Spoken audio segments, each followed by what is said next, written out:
Radio Aravalli 90.4।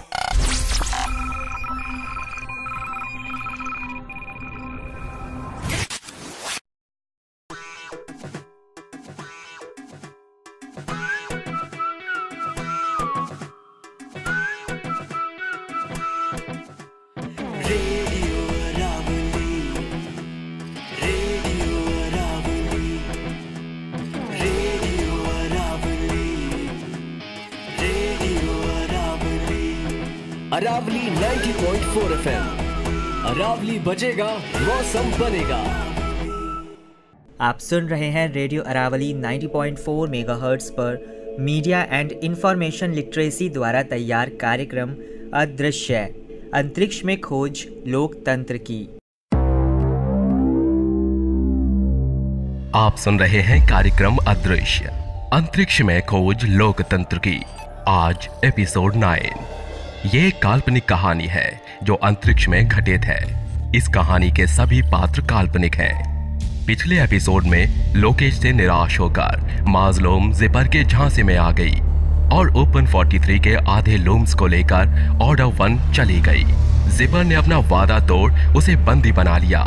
अब zipper open 43 के R28 area में लोकेश के खिलाफ साइबॉर्ग को भड़का रहा है। जिपर को R28 में आए 2 महीने हो गए हैं। किया मल्लाह को हाल ही में उसकी गतिविधियों का पता चला है। वो लोकेश और प्रोटोकॉल कमेटी को इसके बारे में बताने आई है। मीटिंग में शूर नहार और दादी श्वेत शामिल है। हमें R28 इलाके से गड़बड़ी की खबर मिली है। कोई वहाँ के साइबॉर्ग्स को हमारे खिलाफ भड़का रहा है। मेरा अंदाजा है ये जिपर की हरकत है। सिर्फ अंदाजा, पक्की खबर नहीं है। R28 पिछड़ा इलाका है। वहाँ ना सिलिका 3 है ना SS3। खबरें रुक रुक के आती हैं। लास्ट रिपोर्ट के मुताबिक जिपर वहाँ लगभग 2 महीने पहले आया था और R28 के यूनिट हेड से कई बार मिल चुका है। किस लिए? शूर पक्का तो नहीं पता, पर R28 में बगावत की बातें सुनी गई हैं। बगावत? किससे? ओपन 43 से। जिपर R28 के साइबॉर्ग्स को ऑर्डर 1 पर बेहतर जिंदगी के सपने दिखा रहा है। क्या उन्हें पता नहीं है कि जिपर की बातों में कोई सच्चाई नहीं है? वो उन्हें कुछ नहीं देगा। लोकेश दिया तो हमने भी कुछ नहीं है R28 को। वो ओपन 43 का सबसे गरीब एरिया है। न ढंग के होम पॉड्स हैं, न साइबॉर्ग्स के पास काम। और सिलिका 3 तो पता नहीं कब पहुंचेगा R28 तक। तो इस कारण से उनके पास जानकारी का स्रोत भी नहीं है। आप मुझे दोष दे रहे हैं दादी श्वेत? सिर्फ तुम्हें नहीं, पूरी प्रोटोकॉल कमेटी को, जिसमें मैं भी शामिल हूँ। हम अपनी सारे अश्व उन इलाकों में लगा देते हैं जहाँ पहुँचना आसान है और जहाँ इसी कारण से समृद्धि बेहतर है, जबकि हमें पिछड़े इलाकों को सबसे पहले सुविधाएं देनी चाहिए, क्योंकि उन्हें हमारी मदद की सबसे ज्यादा जरूरत होती है। जिपर ने R28 के साइबॉर्ग्स को विश्वास दिला दिया है कि प्रोटोकॉल कमेटी उनके विकास के लिए कुछ नहीं करेगी और R28 के साइबॉर्ग्स को अब चुप नहीं रहना चाहिए। और उन्होंने मान लिया कि हमें R28 के विकास में कोई दिलचस्पी नहीं है। उन्होंने हमारी दिलचस्पी के कोई सबूत भी तो नहीं देखे वहाँ लोकेश। लोकेश, तुम मेरी बात वैसे कम ही सुनते हो, पर R28 में बात बिगड़ने से पहले वहाँ मीटिंग्स और स्ट्राइक को बैन कर दो। यूनिट हेड और बाकी लीडर्स को कुछ दिनों के लिए बंदी बना लो। संवाद के सारे मौके तुरंत रोक देना चाहिए। इतना सख्त व्यवहार किस जुर्म के लिए शूर? वो जुर्म जो वो करने जा रहे हैं, ओपन 43 के खिलाफ बगावत। क्या सबूत है कि वो ऐसा करने वाले हैं? लोकेश, कोई जुर्म सबूत देकर नहीं करता। हमने एक बार पहले भी देखा है ऐसे झगड़ों को तुरंत न रोकने का नतीजा। माज़लूम के आंदोलन की सजा हम साइबॉर्ग्स अभी तक भुगत रहे हैं। R28 के साइबॉर्ग्स ऐसी गलती नहीं करेंगे। किया मैं खुद R28 जाकर उन्हें समझाता हूँ कि धैर्य रखें और जिपर की बातों में ना आए। मुझे पता था तुम मेरी बात नहीं मानोगे लोकेश। पता नहीं तुमने मुझे प्रोटोकॉल कमेटी में क्यों रखा है। शूर, मैं लोकेश से सहमत हूँ। उनके साथ सख्ती से पेश आना हमारे खुद के लिखे प्रोटोकॉल्स के खिलाफ जाता है। हमें R28 के लोगों से अपनी बेरुखी की माफी मांगनी चाहिए और R28 पर जल्द से जल्द विकास के कार्य शुरू करने चाहिए। यही एक तरीका है उनके विश्वास को दोबारा जीतने का। लोकेश और दादी श्वेत ओपन 43 के हर इलाके को एकजुट रखने की जद्दोजहद में लग गए। उधर लोकेश की बहन यश सिलिका 3 के मालिक वंदन के साथ एक नई बिजनेस स्कीम तैयार कर रही है। बताओ यश, क्या नया बिजनेस प्लान है तुम्हारा? हमारे इन्फो पैकेट्स कोई भी कभी भी अपनी आर्म स्क्रीन्स पर पढ़ सकता है। साइबॉक्स को उनकी आदत पड़ गई है और हमें इस आदत का फायदा उठाना चाहिए। तुम्हारा मतलब है हमें इन्फो पैकेट्स को अब फ्री में नहीं देना चाहिए, उसके बदले अश्व लेना चाहिए? बिल्कुल नहीं वंदन, अगर हमने उनसे इन्फो पैकेट्स के लिए अश्व मांगे तो वो दूसरे इन्फो पैकेट्स पढ़ने लगेंगे। ये बात तो ठीक है, पर हम साइबॉक्स से अश्व नहीं कुछ और जरूर ले सकते हैं जिसे देते हुए उन्हें तकलीफ नहीं होगी और हमें फायदा होगा। ऐसी क्या चीज है? डेटा, उनके बारे में जानकारी, हर तरह की जानकारी। इन्फो पैकेट्स पढ़ने से पहले उन्हें हमसे अनुमति लेनी होगी कि हम उनका नाम, पता, उम्र, व्यवसाय, साइबॉग आईडी नंबर जान सकें। मैं समझा नहीं, उनका नाम उम्र जानकर हमें क्या फायदा होगा? एक तरीका सोचा है मैंने, विज्ञापन और साइबॉक्स के डेटा को जोड़ने का। साइबॉक्स की जानकारी हमें ये बताएगा कि इस साइबॉग को किस तरह की चीजें खरीदना पसंद है, उसकी रुचि क्या है, वो कौन से इन्फो पैकेट ज्यादा पढ़ती है, और इससे हमें मौका मिलेगा लक्षित विज्ञापन का। लक्षित विज्ञापन? हाँ, टारगेटेड एडवर्टाइजिंग। हम उन्हें वही विज्ञापन दिखाएंगे जिनको वो जरूर क्लिक करेंगे। अगर एक साइबॉग को स्पेस ट्रैवल में रुचि है तो हम उसे ट्रैवल कंपनी के विज्ञापन दिखाएंगे। अगर मेरे उम्र की कोई साइबॉग है तो वो नई टेक्नोलॉजी के एडवर्टीजमेंट देखना जरूर पसंद करेगी। तुम्हारी बात में दम है, इससे हर विज्ञापन का पूरा फायदा मिल पाएगा। आज की तरह नहीं कि हजारों को एक ही विज्ञापन भेज दिया, पर चीज खरीदी सिर्फ 10 साइबॉग्स ने। हमारा मकसद होना चाहिए कि 100 में से 100 साइबॉग्स विज्ञापित चीजों को खरीदें, और ये तभी मुमकिन है जब हमें पता हो कि किस साइबॉग को किस चीज की जरूरत है। डाटा से हमें ये भी आसानी से पता चल जाएगा कि साइबॉग्स फिलहाल किस मुद्दे में रुचि रखते हैं। लूम्स की बगावत या स्पेसशिप 3 की मरम्मत या कैप्टन नी के कारनामे। और जैसे ही हमें ये पता चलेगा हम सिर्फ उन्हीं मुद्दों पर इन्फो पैकेट्स बनाएंगे, बाकी के मुद्दों पर अश्व बर्बाद करने की जरूरत ही नहीं रहेगी। वाह, इससे तो काफी अश्व बचेंगे हमारे। सिर्फ बचत ही नहीं होगी, मुनाफा भी होगा, क्योंकि हम अपने प्रतिद्वंदियों से पहले साइबॉक्स को वो देंगे जो उन्हें चाहिए। जो सबसे पहले साइबॉक्स की मांगों की आपूर्ति करता है, बाजी वही जीतता है। ये हुई ना प्रॉफिट की बात। आज से साइबॉक्स की जानकारी, उनका डेटा इकट्ठा करने का काम शुरू। यश और वंदन ने अपनी स्कीम्स लागू कर दी। अब साइबॉग्स उनकी इन्फो पैकेट्स पढ़ने से पहले सिलिका 3 को अपनी निजी डेटा प्राप्त करने की परमिशन देते हैं। वंदन साइबॉग्स की सिलिका 3 पर गतिविधियों और व्यापार पे डेटा इकट्ठा करने में लग गया है। उधर लोकेश और दादी श्वेत को R28 पहुंचने से पहले ही खबर मिली कि एरिया R28 के साइबॉग्स ओपन 43 छोड़कर ऑर्डर 1 के साथ जुड़ने का विचार कर रहे हैं।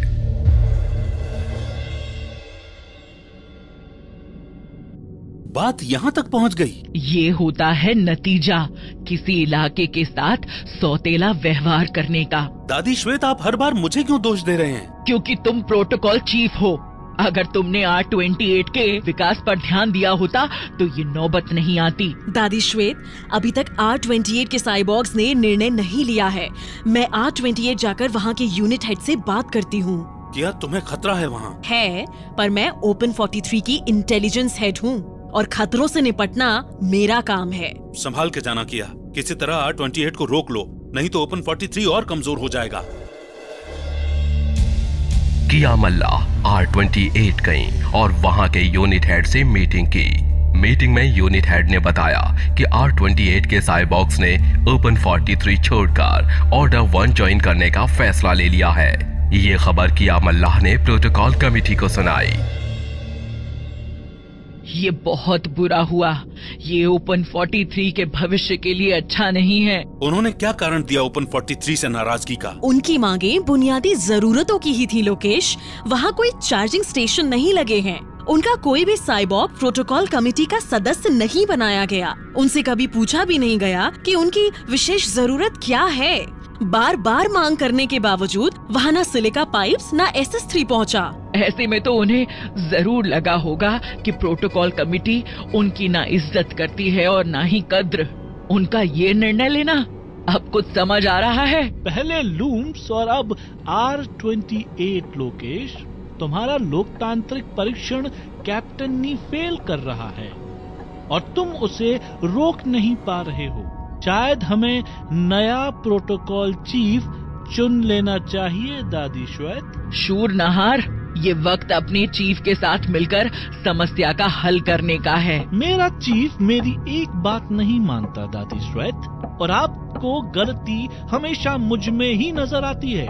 मैं भी एक घोषणा करना चाहता हूँ। मैं इस प्रोटोकॉल कमेटी से इस्तीफा दे रहा हूँ। शूर, दादी श्वेत उसे जाने दीजिए, मैं उसे बाद में मना लूंगा। आप मुझे ये बताइए कि हमें क्या करना चाहिए।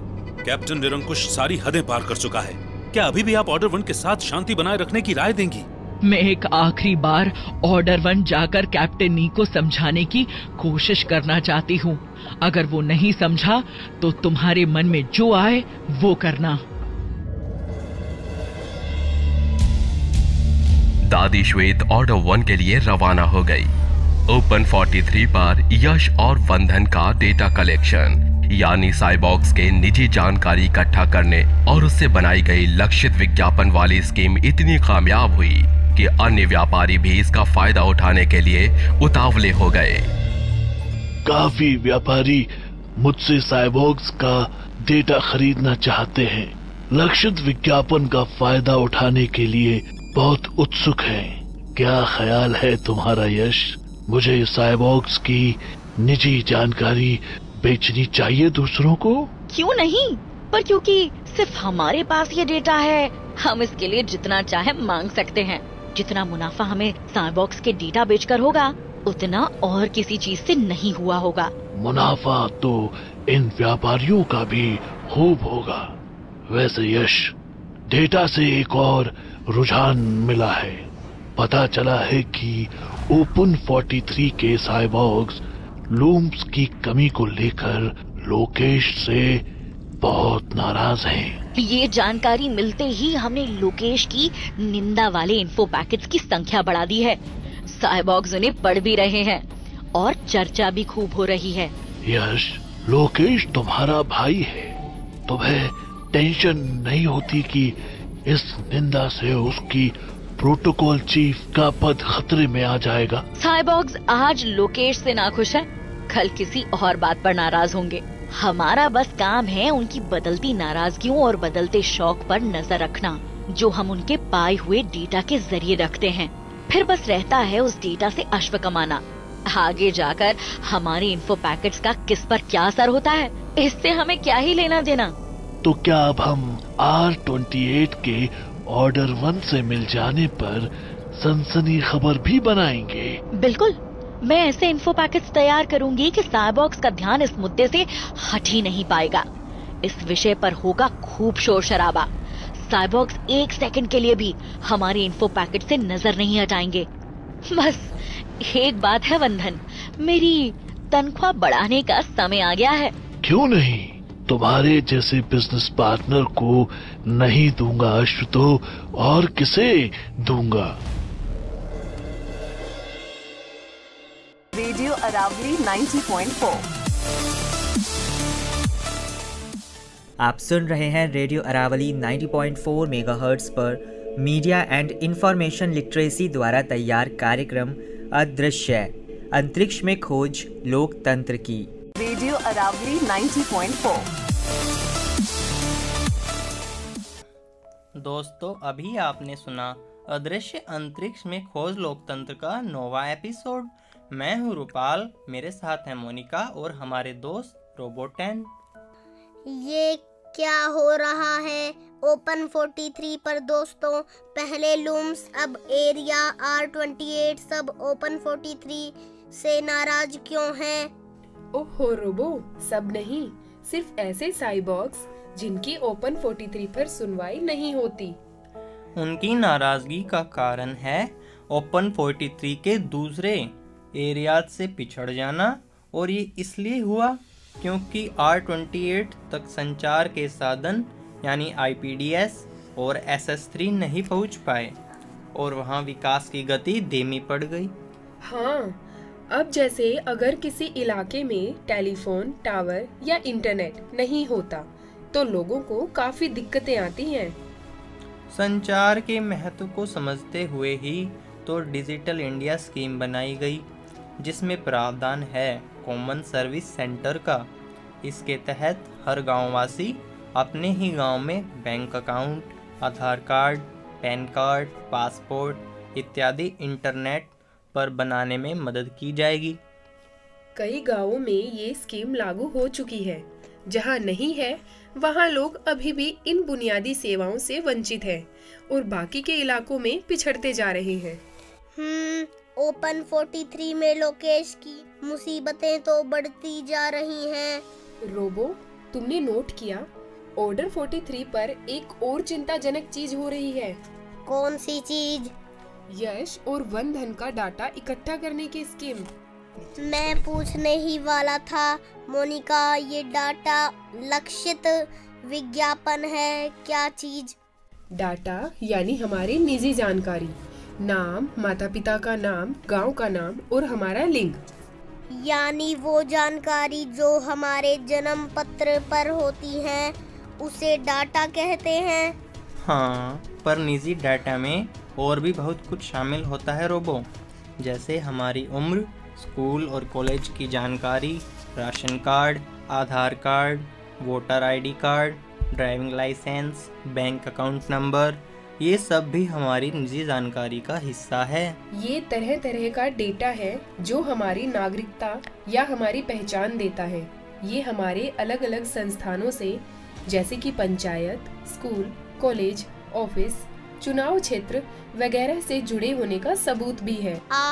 यानी वह सारी जानकारी जिनके कागज पत्र और कार्ड हम संभाल के रखते हैं। बिल्कुल सही रोबो, इन कागजों पर हमारी निजी जानकारी होती है जो हमारे डेटा का हिस्सा होते हैं।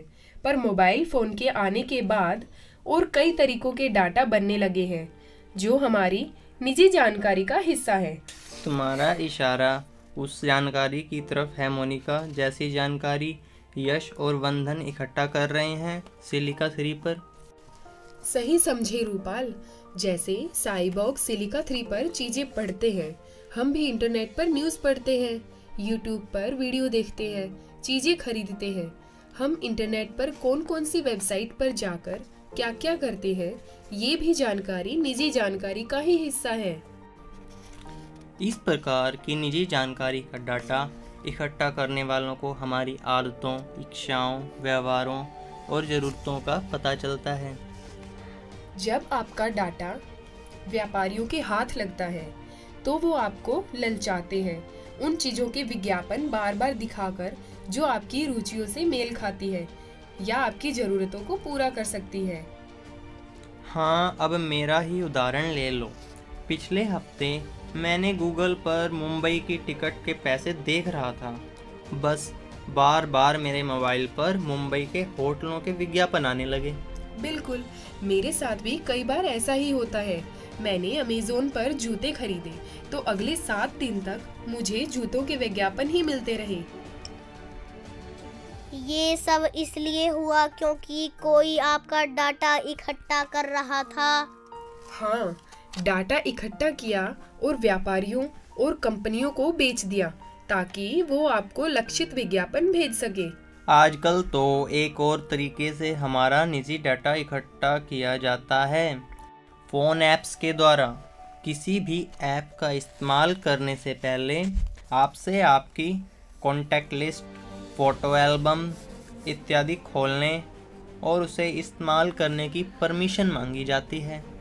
अरे हाँ, कल मैंने गाने सुनने की ऐप डाउनलोड की तो उसने मुझे परमिशन मांगी।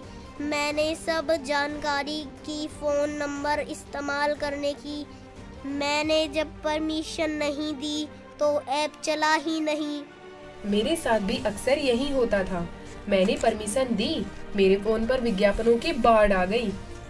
हाँ, जब ऐसा हो तो समझो तुम्हारा डाटा बेचा गया है। ये तो बड़ी अजीब बात लगती है कि कोई मेरी निजी जानकारी मुझसे पूछे बिना किसी और को बेच दे। पर वह पूछते हैं और तुम हाँ भी करते हो। नहीं, मैंने कभी ऐसा नहीं किया है रोबो। जब तुम ऐप्स और वेबसाइट को परमिशन देते हो, क्या तुम बारीकी से पढ़ते हो उनकी पॉलिसी, जिसके नीचे सहमति और अनुमति का बटन होता है? कौन पढ़ेगा इतना लंबा चौड़ा फॉर्म, और उसमें लिखी बातें पूरी तरह समझ भी नहीं आती। वही तो बात है रोबो, तुम्हें ऐप इस्तेमाल करना होता है और तुम फटाफट उन्हें परमिशन देते हो बिना उसका फॉर्म पढ़े। बस तभी मिल जाती है उन्हें परमिशन तुम्हारा डाटा बेचने की। तो अब से मैं कोई ऐप नहीं इस्तेमाल करो, पर हर ऐप के प्राइवेसी सेक्शन में जाकर परमिशन सेटिंग्स चेंज करो। ऐसा मुमकिन है? हाँ, थोड़ा समय लगता है, पर ऐसा करने से तुम अपने डाटा को थोड़ा बहुत सुरक्षित रख सकते हो। ओपन43 पर यश और वंधन साइबॉर्ग्स का डाटा व्यापारियों को बेचकर खूब पैसे कमा रहे हैं। आगे जाकर इसका क्या असर होने वाला है मोनिका? ये तो आगे की कहानी सुनकर ही पता चलेगा रोबो। आज के लिए सिर्फ इतना ही। आज्ञा दीजिए दोस्तों। बाय दोस्तों। रेडियो अरावली 90.4। दोस्तों, अभी आपने सुना अदृश्य में खोज लोकतंत्र का 9वां एपिसोड, और अब वक्त है आपसे कुछ सवालों के जवाब मांगने का। तो पहला सवाल आपसे ये है, यदि आप मोबाइल फ़ोन पर ऐप्स का उपयोग करते हैं तो क्या आपने उन तरह की अनुमतियों पर ध्यान दिया जो वो आपसे मांगते हैं? दूसरा प्रश्न आपसे ये है, हर जगह डेटा का दुरुपयोग होता है, तो क्या आप कभी अपने डेटा के दुरुपयोग को लेकर चिंतित हुए हैं? आप अपने जवाब हमें व्हाट्सएप कर सकते हैं 7056688904 पर, या फिर आप कॉल भी कर सकते हैं 7056688904 पर, या फिर आप हमारे फेसबुक पेज पर जा करके वहां पर भी विजिट करके अपना जवाब हमें इनबॉक्स कर सकते हैं। फेसबुक पेज है रेडियो अरावली 90.4 मेगाहर्ट्ज। धन्यवाद।